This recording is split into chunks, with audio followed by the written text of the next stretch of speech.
sabi ko, nag-Jollibee yan.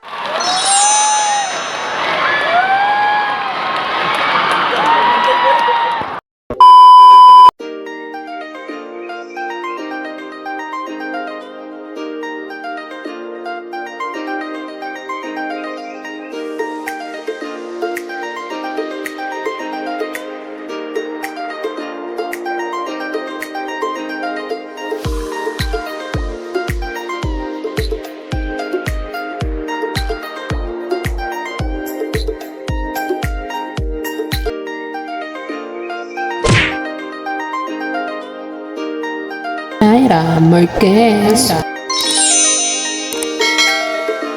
What's up mga ka-Jai? Welcome back sa aking channel! Hi kumunahan! Ito yung banana. So for today's video, magiging audience naman ako sa Rainbow Rumble. So excited ako makita yung mga guest na artista, yung mga maglalaro sa Rainbow Rumble. At syempre, host pa rin dyan si Mama Negi siya kasi Lucky Manzano. So maya-maya mag-asikaso na ako kasi baka malita ko. At syempre, habang matagal pa naman yung oras, mamaya pa naman ako aalis. So, nag-aalaga muna ako kay Bebe Banene namin. So, ayan. Hi! At syempre, 2 months na ang Bebe Banene namin. Happy 2 months sa'yo, Bebe Banene. Kagahapon. So, ayan. This is sa panonood ng kaya pang baby day. So, ayan. Makakasama na natin sa vlog si Bebe Banene natin. So, may asikaso na ako. At syempre mga kadya, pupunta na ako sa ABS-CBN Studio. At eto na nga mga kadya, nakarating na ako sa audience entrance. At syempre maya papasukin na kami sa loob. At syempre nakapasok na kami sa loob. At hintay na lang namin ang result ng swab test namin. At ito na nga ang resulta mga kadya. Siyempre thankful tayo kay Lord kasi negative ang result. At siyempre may tatak na rin ako sa kamay ng ABS-CBN. At siyempre pwede na tayo pumasok sa loob ng studio ng Rainbow Rumble. At siyempre mga kadya, papasok na tayo sa loob ng studio ng Rainbow Rumble. At siyempre papakita ko sa inyo kung ano nga ba ang tsura ng loob ng studio ng Rainbow Rumble. At ito na nga mga kadya yung itsura ng loob niya. At syempre hanggang dito na lang, bawal mag-video. Good morning mga kadya. At syempre tinanghali ako ng gising kasi nung oras na rin ako nakauwi sa pag-audience ng Rainbow Rumble. So, tapos na rin ako maglaba. So, pahinga muna ako ngayon. So, ikwento ko lang yung mga pangyayari sa Rainbow Rumble. Sobrang saya. Ang dami nila mga tanong. Nakaka-excite yung mga tanong nila. Siyempre, marami ka matututunan doon kasi yung mga tanong nila sa first round, second round, sa mga susunod na round ay napag-aralan din sa school. At siyempre, yung final round din yung pinakamahirap sagutin. Parang wala akong, yun sa isip ko lang ha, kasi no coaching kasi doon. Ang hirap ng mga ng mga tanong nila sa sa final round. Grabe. At siyempre, sobrang saya ako, nakita ko na naman yung mga host doon, si Luis Manzano. Uy, nakita ko si John Tots doon. Hindi ako nakapag-picture kasi busy siya sa pakikipag-usap niya sa mga staff niya. At syempre, doon si Mama Negi, nakapag-picture kay Mama Negi. At syempre, ako magpapatalo ako. Syempre, nakapag-picture din ako sa mga guest artists, sa Sex Bomb, kay Sex Bomb Mia, kay Sex Bomb IC, and Sex Bomb May. At syempre, sa mga DJ,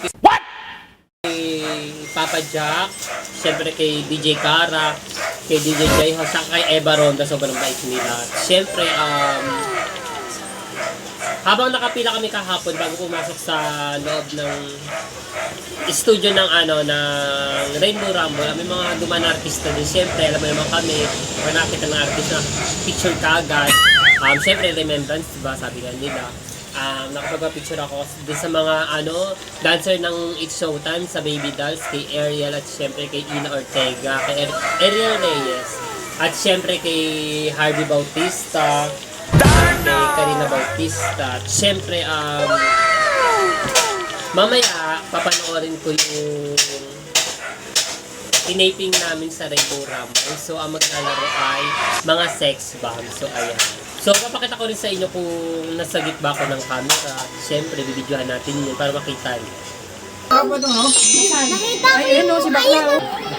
Sabi ko, So yun ang mga kanya yung exposure ko dun sa may TV, sa may Rainbow Rumble. Sobrang happy ako kasi hindi ko expected talaga na makikita ko dun at natapatan ng camera. So sobrang saya ko. Piling artista ko doon, alam mo yan. Charot lang. At syempre, relax muna tayo ngayon kasi maaga tayo bukas. So sobrang happy ako kasi may another blessings na naman. Na-approve ako din sa Coke Studio, sa Coke concert. So ayun na, magiging helper ako din bukas. Ang oras namin is 9 a.m. to 9 p.m.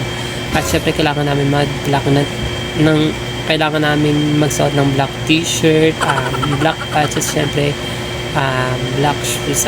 Sobrang happy ako kasi sobrang daming dumadating na blessings sa akin. Thank you, Papa. At syempre balita ko magko-concert daw yung mga artista dun. So excited na akong malaman kung sino yung mga artista magko-concert dun. Syempre sana makapag-picture tayo. Alam mo naman, yun yung habit natin, di ba? Makapag-picture sa mga artista. So dagdag remembrance din yan. So yan, papahinga na ako para bukas. Syempre umaga pa ako bukas.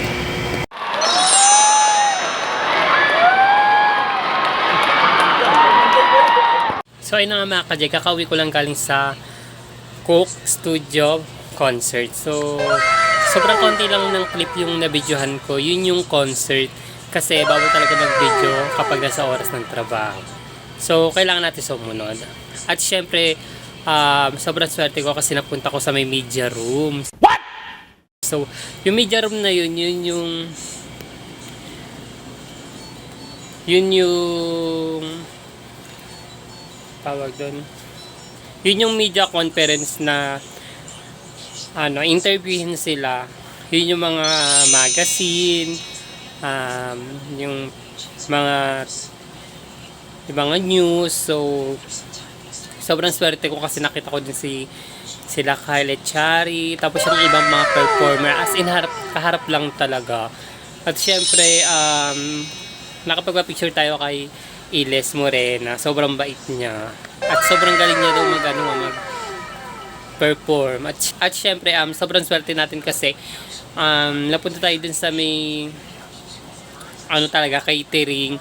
Yung mga ibang artista naman kasi hindi talaga sila kumakain ng bongga. So, ang daming tira napunta sa amin. At syempre, nagpapasalamat kami kay Sir. Sobrang busog-lusog talaga kami. At syempre, yung mga ibang pagkain namin, nauwi ko na kasi di ko rin nakain. Gawa ka na sobrang daming pagkain din sa may media room. At syempre, nung natapos na kami, umikot-ikot muna kami kasi kailangan maubos namin yung oras na 9 p.m. kasi hanggang 9 p.m. pa kami.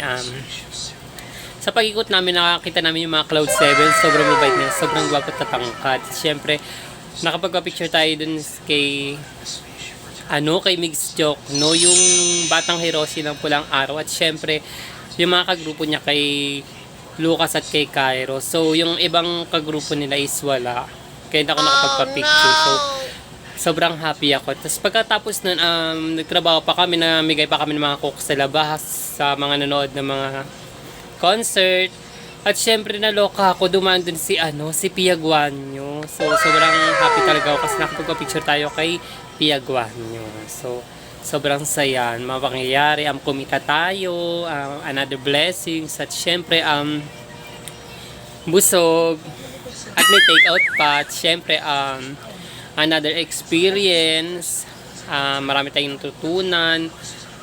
Yun ang mga kajay. At syempre, sa mga hindi pa nagsubscribe sa aking YouTube channel, mag-subscribe na kayo para updated kayo sa aking mga channel. At syempre, don't forget to follow my TikTok account and FB page. At syempre, yung aking Instagram. Yun lang mga kajay. Babush!